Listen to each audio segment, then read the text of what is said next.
Welcome back, guys. Thanks for joining me for another beer review. I'm doing it on my old phone, this video, and I thought, as it started, because normally I have a counter at the bottom there, but it's on the side on this phone. Anyway, we are back with another beer review. It's Sunday afternoon, about 1 o'clock-ish, I don't know, something like that, 2 o'clock. Yeah, and like I say, we're back with another beer review. Do I look tired? I feel tired. Pointless conversation, shut up, Baz. Anyway, we're back with a new beer now from Stonehouse Brewery. I know the other week, I know they said they were starting to brew a new one, and I happened to pop in there yesterday. Literally after work, just thought I'd pop in for a quick pint. And I noticed that they had it on tap. And they had it in bottles, so I've picked it up, and now we're going to review their latest beer. So from Stonehouse Brewery, Oswestry, and this is their Purple Flashes Hazy IPA, coming in at 5.5% ABV. Get your words out, Bazza. Nice artwork. I do like their branding these days. It's just a plain black crown. 500ml bottle. And I think this come in, I bought 2 pints. I had a pint for me, pint for me mate, and I bought a box of this, and that come in at £36. I know on tap that's a £5, so the prices are shooting up a bit. I suppose that is just life. And the other one was about £4.60 or something, the other beer. So take a tenner off that, you're talking about £27 for 12 bottles. So not sure what that works out as, if I'm totally honest. I don't know, work it out yourself. Anyway, let's get it cracked open, see what we get. Like I said, I've had it. Just give me glass a wipe. And we're whacking it in the Stonehouse Brewery glass. Local to me, I'll just read the label quickly. Oats, wheat and Munich malt balanced with Nectaron and Citra hops to give punchy pineapple, grapefruit and mango. Hazy and vegan friendly. There we go. Let's get it cracked. It's nice and chilled. I picked a case of these up. Well, actually 11. I'm sending one out to the Urban Viking, our review, and a bottle of stout I picked up for him. He's going to watch this and he's going to know what he's getting. Anyway, let's get it poured. See what we get. Now, I know they've had a few issues with oxidization on a few bottles, and the brewer has said that he's maybe going to make them less hazy, and I think possibly a touch more carbonated. Because I think you mentioned that aids avoiding the oxidization a bit. But also he said really these beers, when they're bottled, they need to be drunk within 3 months, not lasting for ages, which is a bit odd because it has a date on it of 28/9/25. Anyway, beer in a glass, lovely bright sort of orange, maybe even a little green tinge in there of sort of like grapefruit sort of thing going on. I'm talking rubbish here, aren't I? Anyway, hazy, can't see any carbonation, just a dusting, half a finger of whitehead on top. Let's give it a swirl, dive in with the nose and have a sniff. Oh fuck yeah, beautiful, really fresh.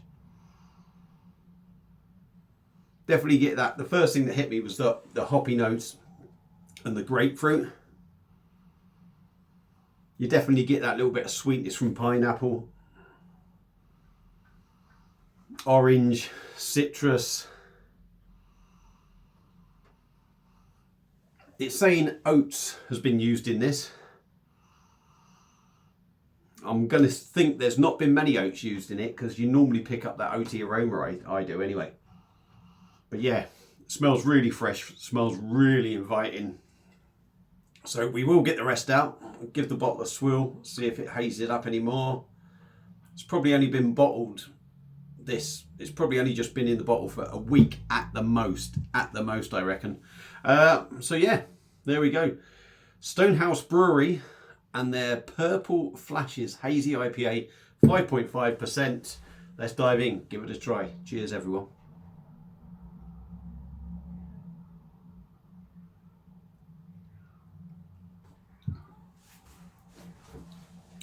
Very nice. Very nice, very punchy. What I will say is, you can definitely tell, ooh, nice little malty note as well at the back there. Definitely tell it's a lot lighter than their hazies.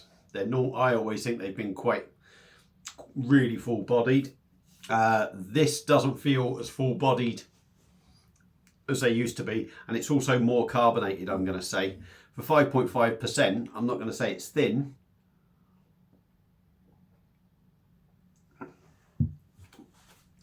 but it's certainly a damn sight lighter than maybe some of their even their sort of like 4.5% beers. But it's nice. It gives it a drinkability, that body. Carbonation isn't too rough, but it's certainly more prominent. It certainly feels in your face a bit more, the carbonation.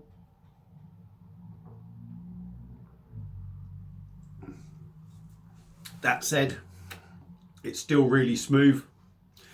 The carbonation doesn't really ruin the mouthfeel. It's sort of one side, but it doesn't take the smoothness away of the beer, which is nice.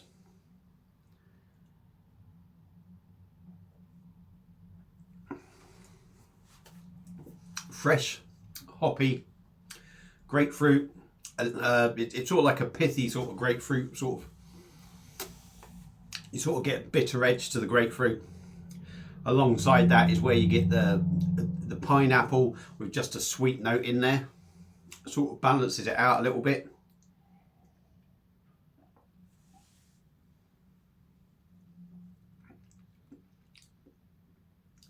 And for me, unless you put it all around your mouth, it's one thing having a sip, but actually put it all around your mouth, you don't notice that sort of nectaron sort of hop that gives you like a nice citrus note.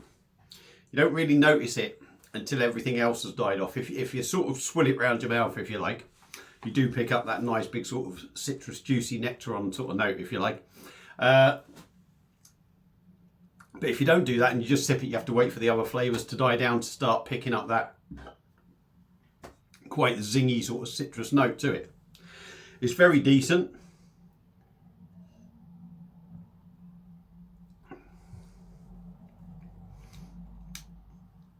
I'm just seeing if I'm going to pick up that malty note. Yeah.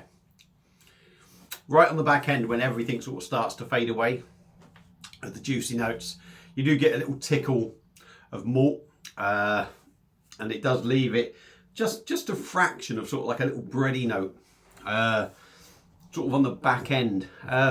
Really decent drop, very drinkable, very crushable, it's got to be said.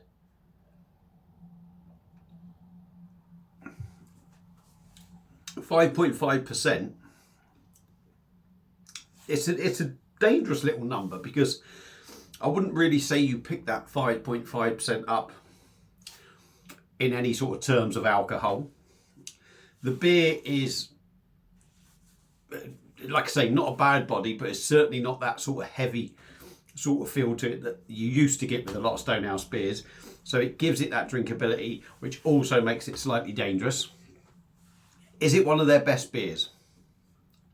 Well, I'm going to be honest, it's better on tap. I think it's better on tap than it is out the bottle. It's decent, but I do think it's not wrong with the flavours or anything, but I don't think it's one of their best ones. And I think that's mostly because it's slightly more carbonated and maybe a little bit lighter in body, but it's still an absolute cracking beer.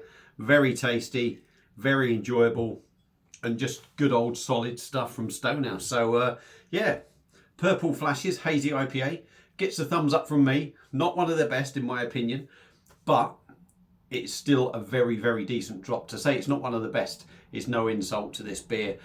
Decent drop. If you've had it before, I'd definitely recommend you trying it.